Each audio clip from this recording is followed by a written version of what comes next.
We finally have our answer. The official Bengals 2026-27 schedule is here, and I am feeling good. We'll go through each and every game and talk about some of the pros and cons. Hello, everyone. Welcome into Bengals Digest. I'm Michael Makin. Thanks so much for being with me here tonight as we are going to dive into the Bengals schedule release. Just happened this evening, so we'll go through each game and talk about those a little bit. No prediction yet, and this one's going to be rather chill. We're just going to be talking about each game, going through them and stuff. So, feel free to be commenting in the chat while we go along and do all that. Let your thoughts be known, folks. But before we get into it, I'd like to shout out our subscribers. But if you're a part of the 70+% watching this and you're not yet subscribed, hit that button, ring that notification bell, because we've got all the Bengals content just like this coming your way. It's completely free to do so, and you can help us reach our goal of getting to 5,000 subscribers. Now, before we get into the schedule, today's video is brought to you by Prize Picks. Prize Picks is America's #1 sports picks app and the best way to get in on the action. We're going to dive into some picks that I've got for you later on, and as well as some awesome promotions that Prize Picks has got going on right now. But for now, use the link in the description and pinned comment. Use code DIGEST to sign up today. New users will get $50 instantly in their lineups when playing their first $5, and it helps out the channel a ton. All right, folks. Well, it's here. Let's pull it up. All right. The Bengals 2026 schedule, and I don't know if some of you guys, like me, have been all over X, Twitter all day, and Instagram and whatnot, trying to find out more about the Bengals schedule. And we already knew about the Madrid game versus the Falcons. We already knew about the Ravens earlier on, and it seemed like thing after thing, and then the Buccaneers too, week 1. It seemed like thing after thing kept getting leaked. And I saw this, and I'm sure many of you other folks out there did see this on social media, and I was like, well, that's interesting. And I made my own little prediction off of it, just because. But I was like, well, I'm going to have to wait until the actual schedule comes out, and it did, and it's the exact same thing. It's literally the exact same thing. So I don't know where that picture came from. It just looks like it's off a old CRT monitor or something. Someone just took it with a flip phone, but it was right. It was right, whoever first posted that. And so let's look once again at the Bengals schedule here. How are we feeling, folks? How are we feeling about this right now? Because I'm feeling pretty good. I'm feeling pretty good about most of these games. I mean, we already knew the opponents, of course. We already knew that the Bengals were facing off against the NFC South and the AFC South. And then a couple other games in there thrown in, like the Chiefs or like, well, is that the only one? Oh, yeah. Oh, well, NFC East with the Commanders and stuff. But yeah, overall, feeling pretty good about this. Unfortunately, though, the bye is in week 6. And that's a big, not great thing. That's one of the cons for sure that I want to talk about here. I feel like this video is going to be me rambling a lot. So I hope you guys have the patience for that. But I mean, that's the fun thing about this one, is that it's just me talking. We're just going through this, guys, because that's what you do. That's just what you do for these sorts of things. And so week 1, how are we feeling about that one? Because I was looking into the Bucs a little bit more. Of course, last year they went 8-9, missed the playoffs, and they had a solid draft, solid free agency.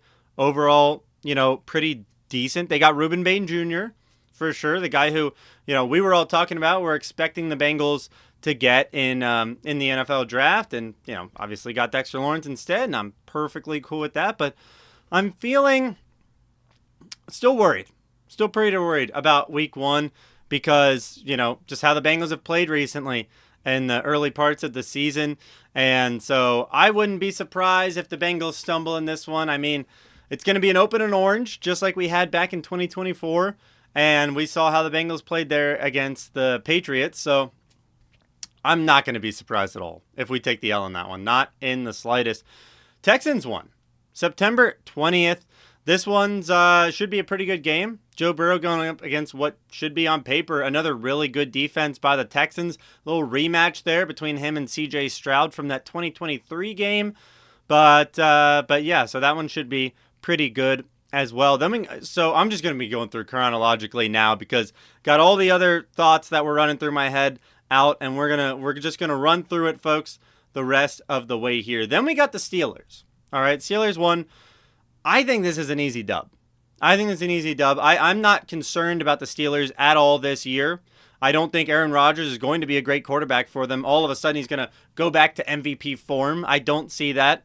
The Steelers did not have an exceptionally great draft. This is what PFF graded them at. I didn't think it was great. It seemed like they were reaching on a ton of guys. And then in free agency, the Steelers, they made a few moves here and there. I'll make that a little bigger for you guys, but nothing that really impressed me so much. I like Jamel Dean there, but I don't know. I'm not too worried about it. Bengals played the Steelers week 3 back in 2021 as well. Last year we went to the Super Bowl, of course. And then we've got the Jags too, October 4th. That one should be a nice game, and I don't think that the Jags really improved much at all this offseason. I don't think they had a particularly good draft or free agency, and they went 13-4 last year. They did, or was it 14-3? It was, I think it was 13-4, and then of course lost to the Bills in the wild card round. And so I'm feeling good about that game as well. At the Dolphins, I mean, we saw what the Bengals did down in Miami last year. Feeling solid about that game as well. And then we get to the bye. And that being said, once again, this video is brought to you by Prize Picks. And use the link in the description and code Digest to get started on Prize Picks today. And I am looking, folks, at tomorrow's Reds game. The Reds are headed up to Cleveland for the Ohio Cup to take on the Guardians. And I'm looking at Andrew Abbott getting more than 3.5 strikeouts, so getting 4 Ks. Ellie De La Cruz getting over or more than 1.5 hits, runs, and RBIs combined. If you haven't seen, Ellie's been on fire. He's had multi-hit games in, I believe it's 6 games in a row. And then I'm doing Jose Ramirez getting more than 1.5 total bases because Jose Ramirez is just a beast, and he's probably going to find a way to get some damage done against the Reds. But I still think the Reds are going to come out on top. Prize Picks is just that easy, guys. More or less, yes or no, on player projections. They also have some great promotions going on right now, including the NBA playoff sweepstakes. It's happening now through the conference finals. Every live NBA lineup you place is a shot to win a trip for 2 to the 2026 NBA Finals. That's a chance at premium NBA Finals tickets, travel, hotels, and meals. Alrighty, folks, let's keep it going in Week 7, and the Bengals are going to be taking on the Baltimore Ravens in Baltimore, 1 o'clock game, and that one, if it's going to be Lamar and Joe, which I sure hope it will be, then we should be in for a pretty entertaining game as these teams have worked out the kinks from early on in the year. I mean, the bye is early, for sure. It's the earliest bye the Bengals will have had since 2017. I went back, did my homework, and by far the earliest in the Joe Burrow era. They've had a lot around Week 10, so we'll see how that affects them later on in the year for sure. But coming out of the bye, playing Baltimore, without a doubt, going to be a difficult game there. And then on to Tennessee to play the Titans. November 1st at 1 o'clock. The Bengals have a lot of 1 o'clock games to start off the year. As you see that all the way until they head to Madrid and play 9:30 a.m. versus the Falcons. That's nuts. I've never watched a Bengals game that early in my life. I've never been like to Hawaii and had to watch a 1 o'clock game or something like that. But really cool. Excited to see the Titans now with Wan'Dale Robinson and Carnell Tate. I think they'll have some good weapons going for them on offense for sure. And then we get to the Falcons. And how are we feeling about the Falcons, guys? Because I don't know. I feel like they're kind of meh. They had an okay free agency. They had a decent draft overall. They got Kevin Stefanski now. So that'll be interesting. The Stefanski's-Taylor duel. Once again, they got Tua and Zachariah Branch. We talked about Zach Branch a little bit back in the draft. And I'm not worried about Tua. I think Michael Penix will probably be playing for sure. I mean, I don't know. I see more upside in him than I do in Tua at this moment with, at least from a brain perspective. But yeah, so then we move on to what is that? Is that week 10 versus the Steelers on Sunday Night Football? November 15th should be a really, really fun one. God, I was there last year for the White Tiger night, the Joe Flacco game. It was unbelievable. One of my favorite Bengals games I've been to in recent years for sure. So feeling good about that one too. Feeling good about the games versus the Steelers. I can't lie. I don't really see them as a huge threat this year. And I think Mike McCarthy's a decent coach, but I just think the Bengals should be able to take care of business versus them a little bit.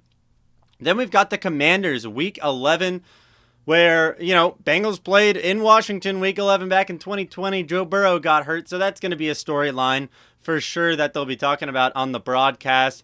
But the Commanders should be better. Obviously, as long as Jaden Daniels is healthy, they should be better. They added a lot on defense in the draft, and so that should be a good game. That's a Sunday night football, or Monday night football right there. So Joe Burrow will get a chance at revenge after Jaden Daniels' coming out party versus us back in 2024.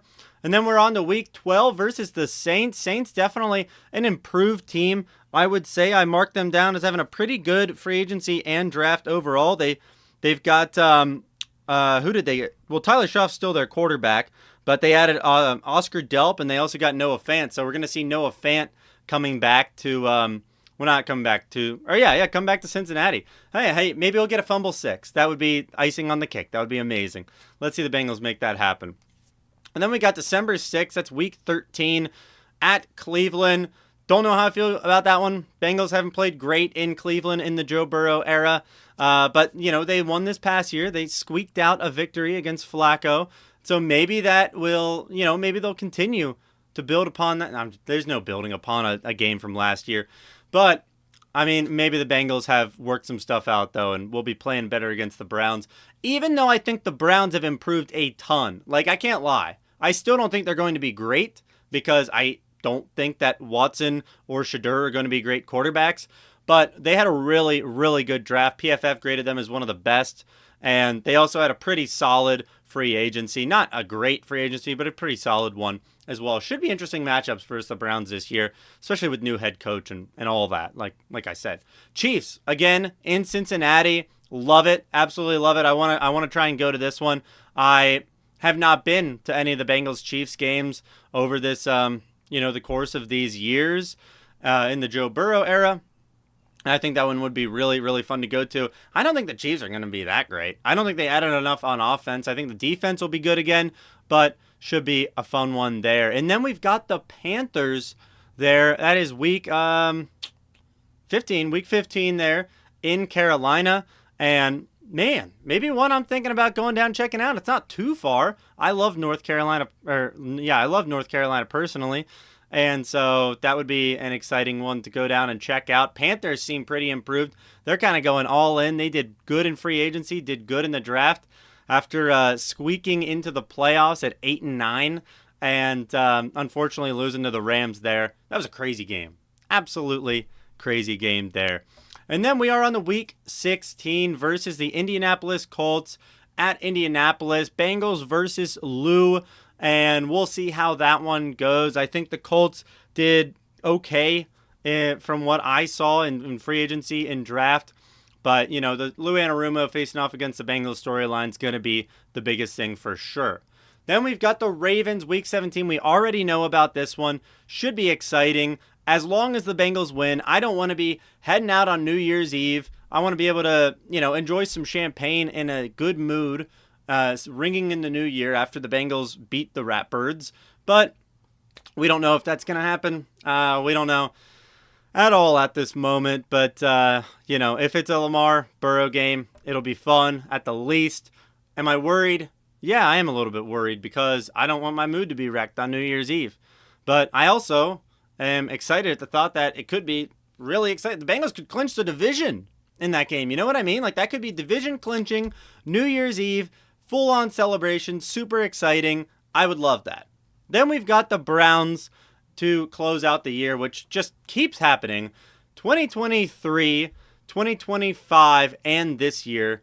I don't know why it keeps happening over and over again, but it's what they keep doing. Oh, and 2021. And 2021. I was there in Cleveland for that one. Yeah, it's weird that I don't know, they just like to do that. But, yeah, Browns, and we talked about them a little bit. I think, like I said, Browns had a good offseason for sure. So it should be a little bit tighter there, guys. But that's my thoughts on the schedule. We are definitely going to go through with a whole nother prediction. I'll do a prediction video and I'll do a little more in-depth on each and every one, but I'm feeling pretty good about this. I'm feeling like the Bengals can definitely pull off double-digit wins. There's some difficult times here with the multiple primetime games in a row, like, Madrid and then Sunday night and Monday night versus Steelers and Commanders. That's going to be a tough stretch, without a doubt. The Bengals are going to have to get out of the gates hotter than they normally have, but let me know how you guys are feeling about the Bengals schedule. Are you confident? Are you feeling pretty good? Are you, or do you think it's terrible? Do you think the Bengals are screwed? Which I don't really think that it is that way, but if that's you then. Let me know in the comments, guys. Like, subscribe, ring the bell, all that good stuff. We have got so much more content coming your way, and like I said, I will have a prediction video probably coming out tomorrow. Maybe I'll just do it tomorrow. But that being said, this has been Michael Makin with Bengals Digest.